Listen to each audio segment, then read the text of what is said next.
Do people sometimes ask you to repeat yourself, look at you blankly, or ask a question you just answered? These are all signs that your speech lacks clarity and your message isn't getting through. In this video, I'm going to help you fix that. I'm going to teach you 2 simple delivery habits to sound clearer and more professional when you speak English. I'm Nicole Kaup, and I help international professionals refine their pronunciation so their speech is clear, confident, and effective. Today's topic is something I often work on with my clients. It's super easy to apply and immediately makes your speech 10 times clearer. Now, many people think the issue is that they're speaking too fast, and occasionally that's true. But very often the real problem is that the listener has difficulty processing what you're saying because you haven't formatted your speech in the expected way. When speech is unstructured and monotonous, lacking typical navigational signals, the listener has trouble following. So even if your English is technically correct, your listener may still not fully understand you. Let me show you what hard to follow speech sounds like. It was 2015 and I'd been teaching English as an adjunct professor for many years, and I was very comfortable in front of a classroom, but it wasn't until I outsourced myself to China that I had my first taste of real public speaking, and I quickly discovered a new passion. Eek! How much of that sentence were you able to understand? You're probably sitting there thinking, I didn't really catch most of what you just said, and it really sounded pretty boring and monotonous. And I did that on purpose because this is how some speakers talk, especially when they're nervous. They're not thinking about the listener and whether the listener is able to follow their rhythm and pacing. They're often just thinking, I want to get this done. Now let me deliver that same message again in a clearer, more listener-friendly way. It was 2015, and I'd been teaching English as an adjunct professor for many years. I was very comfortable in front of a classroom, but it wasn't until I outsourced myself to China that I had my first taste of public speaking, and I quickly discovered a new passion. Easier to follow, right? I changed 2 simple things that made the second version much more clear. Delivery habit number 1, pausing. When people say you're speaking too fast, very often what that means is that you're not pausing enough. Without pauses, your speech feels rushed, even if your actual speed is not that fast. And especially when you're explaining more complex ideas, your listener needs that extra time to process. The brain can only handle a limited amount of information at once. Beware, I don't mean that you need to stop for an entire second or 2. They're just mini pauses. So how do you know where to pause?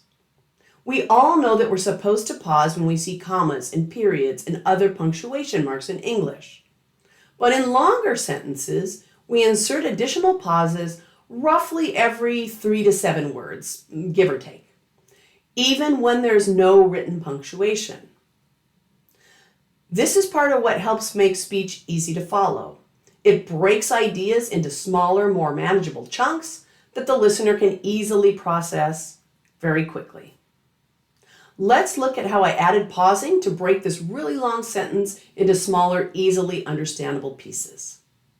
It was 2015, and I'd been teaching English as an adjunct professor for many years. And I was very comfortable in front of a classroom, but it wasn't until I outsourced myself to China that I had my first taste of public speaking, and I quickly discovered a new passion. So once you're aware of this chunking of speech, most people pick it up very quickly without needing explicit instruction as to where to pause. There are certain words that just naturally stay together, and other places where sentences and clauses have been combined where it just feels right to stop. It's quite intuitive to follow. Let's look at another example, a true story from my life. I'm going to put this sentence on the screen, and I want you to predict where I will pause. Stop the video right now until you've had a chance to read through it and decide where to pause. Then resume the video and see if your predictions were correct. I'm an avid language learner, and ever since I can remember, I've had a passion for learning about cultures, and Germany is a country that I've been fascinated by since I was young. So a couple of years ago, I finally had a chance to go and had the most amazing experience. I visited the 1655 home that my ancestors left to come to America in the 19th century. How accurate were your predictions? I would assume that you predicted at least 80% of the places that I chose to pause. There are certain places where everybody would likely pause, and then there'll be some differences from speaker to speaker.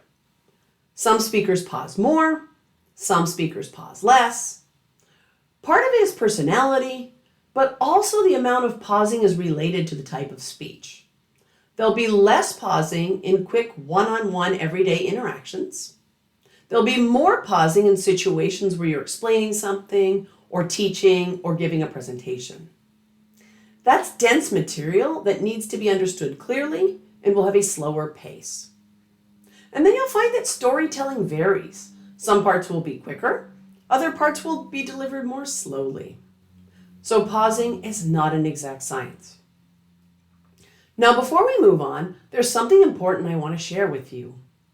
Pausing is one obvious and often overlooked aspect of speech, but it's not the only thing that could be affecting your clarity. Before you begin trying to improve your speech, you need to understand all the areas where your speech may be unclear. That's why I put together an English pronunciation and clarity audit that allows you to assess your speech in several key areas and identify where improvement is needed. You can scan the QR code on the screen or click the link in the description below to get your clarity audit and identify the areas your speech could be clearer and more effective. Now let's move on to the second habit. Delivery habit 2 is focus word stress. In addition to pausing, there is one other very simple thing you can do right now to enhance your clarity, and that is to emphasize one important word in each thought group. We call this the focus word. Different languages work differently in terms of what's stressed in a sentence. Some languages stress all words equally. Other languages do stress certain key words, but they're often different words than the ones we stress in English.